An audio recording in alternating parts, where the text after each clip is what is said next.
Hey guys, just want to give you guys a little bit insight into how you can fix your issues if you guys have a crank and no start problem with your car. So basically, this happened to me a couple of days ago. I went shopping at a Kohl's and spent maybe like an hour there. Came back to my car and was all set to go back home, and bam, it cranked. Everything else worked. Everything worked. It cranked, but it didn't crank over. It didn't start. And I must have cranked it about 5 times, and it would crank each and every time, but it would not turn over. It would not start. Now, when that happened, I thought maybe it was maybe a glitch, something that I could resolve. So what I did was pretty much probably like what a lot of people did. What I did was I changed the shifter to different gears. Shifted to, I shifted from park to neutral to reverse, and pretty much try to start it that way. Pressed the accelerator a couple of times, try to start it that way, and none of that actually worked. None of that worked. So at that point, I thought it could be the battery, but I did change out the battery relatively recently, probably like 6 months ago. It had that issue where there was a no crank, no start issue. So it's like totally different from this issue. But regardless, I turned on the headlights just to see whether it was the battery that was the issue or not. Went out, checked the headlights. The headlights were rather strong. And at that point, I was thinking it probably wasn't the battery, because I was crossing my finger like you guys are probably at this point for like a quick fix. So basically, after that, I opened the hood up and looked at the battery compartment, battery area. Now, here's the thing about it. All right, the car was cranking pretty strong.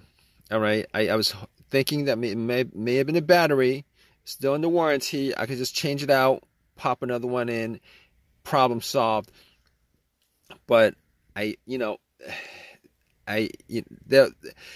car was cranking very, very strong. The headlights were very, very bright. Did not think it was the battery at that point, but I was looking at terminals. They looked like they were pretty corroded. And basically, I did not clean the terminals when I swapped out the battery 6 months ago. Probably like I should have done. So basically, I had a couple cans of Coke. I poured 2 cans of Coke on the terminal cables, the connectors. All right, wiggled them a bit. Now the connectors were tight, but they're not so tight that I couldn't move it. I pretty much wiggled them out, took some paper towel, cleaned them up, popped them back in. It wasn't 100% clean, but it was clean enough that if that was the issue, I would have been able to, without a problem, the connection would have been able to crank it over if that was the issue. But I didn't, I was pretty sure that that wasn't the cause of it. But regardless, I did all that anyway. Went back to my car, tried to crank it, and it still cranked strong, did not turn over. Had the same scenario, did not turn over. Sucks.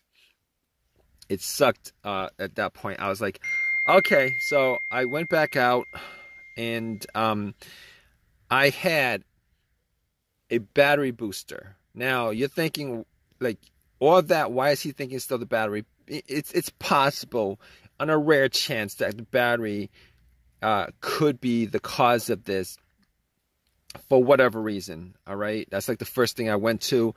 Had the booster out, popped the booster in, It had about 75% charge. Obviously, if that didn't work, I knew that I could just eliminate the battery 100%. But at that point, the battery could have been eliminated like 99%. I would have eliminated the battery, but was hoping for an easy fix like you guys are in this situation. Popped the cables on and cranked it. It cranked up as strong as it did before. So, but it didn't turn over. So at that point, I knew 100% that it was not the battery. All right. On top of that, I actually checked the negative cable. I checked the negative cable, and if you guys don't know what the negative cable is, the negative cable is the ground cable, and normally it connects to the frame of the car.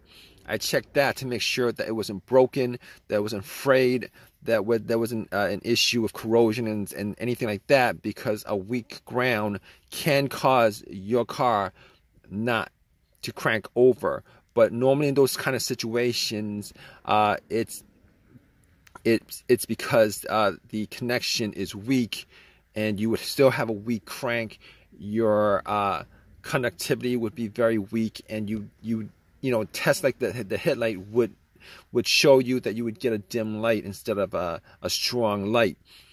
In this situation, I was getting everything was working fine as it should. The cranks were strong. The headlights were very bright. So at that point, I knew that it was not the things that I could eliminate at that point were I could eliminate 100% the battery. I could eliminate 100% the ground cable.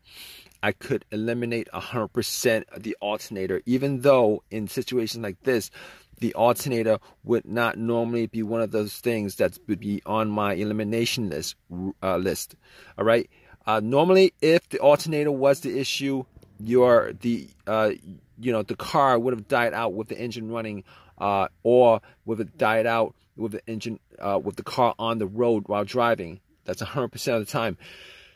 Well, not 100% of the time, but normally that would be the case. Or there would be a no-start situation because it was running on the battery and the battery just died out. But the test for the alternator was if you put like an outside power source, like a booster or cables on to the car, and if the alternator was the issue, you'd be able to turn it over, and then when you take the cables off, the alternator would die out. So I could eliminate the alternator 100%. So basically, I can eliminate all those things out of the way. All right. So still had that same situation, and then it pops up in my head that it occurred to me that there could be a bunch of other things that could be causing it. Manifold sensor, throttle position sensor, camshaft position sensor, crankshaft position sensor, a whole variety of things that could possibly be causing the crank but no start issue. Okay, it's a crank but no start, because I was getting a crank on the car each and every time, and I must have tried that at least 15 times to crank it up. It would crank very strong each and every time. All right, but here's the thing. Here's how I eliminated all those things, and you could do that too in this situation. All right, I noticed that there was not a check engine light. There was no check engine light on the dash at all. There was no check engine light on the dash at all.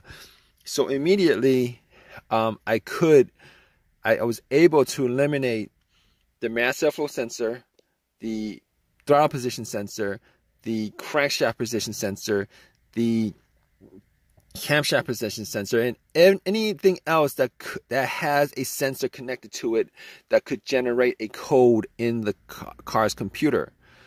But I also had an OBD2 reader, and just to make sure that that was the case, that it wasn't any of those things that was causing it, I actually plugged it in. Now, there's also one other reason why I did plug in the OBD2 reader, and the other reason is sometimes if the computer is not reading the car, it's not connected to the car itself or the components of the car, it could cause a crank but no start situation. All right, and you could test that out with an OBD2, a cheap OBD2 that you could get from Walmart for $20. If you plug it in, and somewhere, sometime when it's when it's reading the codes, it doesn't analyze it all the way. It stalls when it's reading. On the OBD2, if it doesn't read, if it doesn't analyze, give you a breakdown of codes, monitors read, etc., etc. Normally in these situations, it means that there's a disconnect between the car and the and the computer itself, the ECU, ECM, PCM, all those things are the car's computer. Now, I plugged it in, it scanned it all the way through 100%, gave me a whole readout of everything. Obviously, as I thought, there were no codes, all the monitors were good, everything was, it gave me a readout. So once it gave me a readout, I was sure that there was no, I was like 99% sure that it wasn't any of those things that had a sensor connected to it. Now, here's the thing about it. I did take the cables off the battery, and that would actually, you want to do that before you take the cables off the battery. But because I had no check engine light, I was 100% sure that it wasn't any of those things. 100%, okay? So basically, I was left with a couple of things that could be causing the crank but no start situation.